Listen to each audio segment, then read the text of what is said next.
श्री कृष्णाय नमः।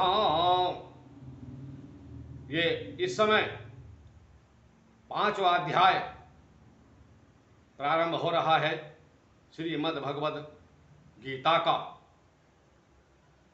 इस 5वें अध्याय में भगवान कृष्ण बतला रहे हैं कि भक्ति युक्त किया गया कर्म शुष्क कर्म से श्रेष्ठ है। भक्ति पथ बहुत अधिक सरल है और यह मनुष्य को बड़ी आसानी से सही मार्ग दिखा देता है, क्योंकि भक्ति मनुष्य को कर्मों के बंधन से मुक्त कर देती है। भक्ति सरलता से हो जाती है। अब आप 5वें अध्याय का ये आगे वर्णन रहस्यात्मक रूप से श्रवण करें। अर्जुन ने कहा, हे कृष्ण, पहले आप मुझसे कर्म त्यागने के लिए कहते हैं और फिर भक्ति पूर्वक कर्म करने का आदेश देते हैं। क्या अब आप कृपा करके निश्चित रूप से मुझे बताएंगे कि इन दोनों में से कौन अधिक लाभप्रद है? श्री भगवान ने उत्तर दिया, मुक्ति के लिए तो कर्म का त्याग तथा भक्तिमय कर्म यानी कर्मयोग दोनों ही उत्तम हैं, किंतु इन दोनों में से कर्म के परित्याग से भक्ति युक्त कर्म श्रेष्ठ है। जो पुरुष न तो कर्म फलों से घृणा करता है और न कर्म फल की इच्छा करता है, वह नित्य सन्यासी जाना जाता है। हे महाबाहो अर्जुन, ऐसा मनुष्य समस्त द्वंद्वों से मुक्त रहकर भवबंधन को पार कर पूर्णतया मुक्त हो जाता है। अज्ञानी ही भक्ति यानी कर्म योग को भौतिक जगत के विश्लेषणात्मक अध्ययन यानी सांख्य से भिन्न कहते हैं। जो वस्तुतः ज्ञानी हैं वे कहते हैं कि जो इनमें से किसी एक मार्ग का अनुसरण करता है वह दोनों के फल प्राप्त कर लेता है।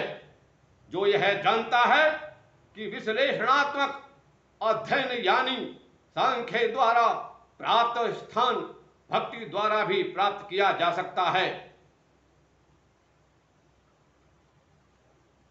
और इस तरह जो सांख्य योग तथा भक्ति योग को एक समान देखता है वही वस्तुओं को यथा रूप से देखता है। भक्ति में लगे बिना केवल समस्त कर्मों का परित्याग करने से कोई सुखी नहीं हो सकता, परंतु भक्ति में लगा हुआ विचारवान व्यक्ति शीघ्र ही परमेश्वर को प्राप्त कर लेता है। जो भक्ति भाव से कर्म करता है, जो विशुद्ध आत्मा है और अपने मन तथा इंद्रियों को वश में रखता है, वह सबको प्रिय होता है और सभी लोग उसे प्रिय हो जाते हैं। ऐसा व्यक्ति करता हुआ भी कभी कर्म में नहीं बंधता।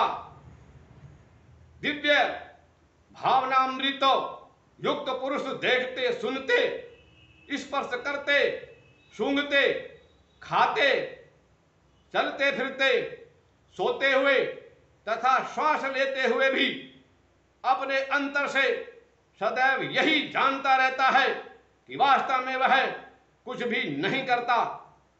बोलते, त्यागते, ग्रहण करते या आंखें खोलते बंद करते हुए भी वह यह जानता रहता है कि भौतिक इंद्रियां अपने अपने विषयों में लगी हुई हैं और वह इन सबसे अलग हैं। जो व्यक्ति कर्म फलों को परमेश्वर को समर्पित करके आसक्ति रहित होकर अपना कर्म करता है, वह पाप कर्मों से उसी प्रकार प्रभावित नहीं रहता जिस प्रकार कमल पत्र जल से स्पर्श है, अर्थात जल से ऊपर रहता है।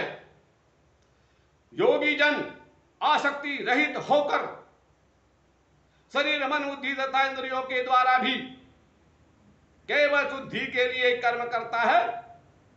निश्चल भक्त शुद्ध शांति प्राप्त करता है, क्योंकि वह समस्त कर्म फल मुझे अर्पित कर देता है। किंतु जो व्यक्ति भगवान से युक्त नहीं है और जो अपने श्रम का फल चाहने वाला है, वह बंध जाता है। जब देहधारी जीवात्मा अपनी प्रकृति को बस में कर लेता है और मन से समस्त कर्मों का परित्याग कर देता है, तब वह 9 द्वारों वाले नगर यानी भौतिक शरीर में बिना कुछ किए शरीर रूपी नगर का सोया स्वामी देहधारी जीवात्मा न तो कर्म का सृजन करता है, न लोगों को कर्म करने के लिए प्रेरित करता है, न ही कर्म फल का यानी न ही कर्म के फलों की रचना करता है। यह सब तो प्रकृति के गुणों द्वारा ही किया जाता है।